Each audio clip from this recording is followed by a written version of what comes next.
নামকরা শিল্পীরা রয়েছেন, সঙ্গে পাখি মেলা রয়েছে, ফুল মেলা রয়েছে, বিভিন্ন স্টল রয়েছে। আমাদের এখানে আহ, রাজ্য সরকারের কিছু স্টল আছে। আমাদের এখানে যেমন ধরুন পৌরসভার সেলফ হেল্প গ্রুপের স্টল আছে, বিভিন্ন সেলফ হেল্প গ্রুপের স্টল আছে।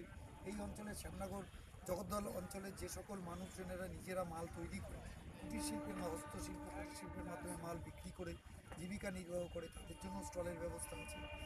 বিভিন্ন রকম আয়োজন আছে, সাংস্কৃতিক সন্ধ্যা আছে, নাচ গান।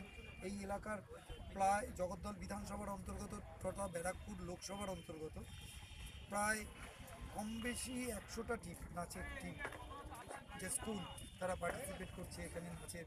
প্রতিদিনই প্রায় 10টা থেকে 12টা করে নাচের যে গ্রুপ, তারা নৃত্য প্রদর্শন করবে বিভিন্নভাবে। 1 মাস ধরে আমরা 26শে ডিসেম্বর থেকে পথ চলা চালু করেছিলাম এই জগদ্দল উৎসব 2026-এ।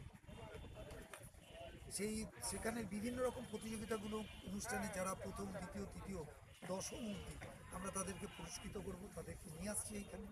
তারা মঞ্চে আসবেন, সম্মানিত হবেন। কৃতি ছাত্রছাত্রী যারা 80% মার্কস নিয়ে জগদ্দল বিধানসভার অন্তর্গত যে সকল ছাত্রছাত্রীরা আছে, বিভিন্ন স্কুল এরকম হতে পারে এই স্কুলের এই অঞ্চলের পড়ে ছাত্র, সে ব্যারাকপুরে পড়ে, কলকাতায় পড়ে, তাদেরকেও আমরা আইডেন্টিফাই করে তাদেরকে পুরস্কৃত করার কৃতি যারা, তাদেরকে আমরা সাংবাদিক মহলকে প্রতি বছর আমাদের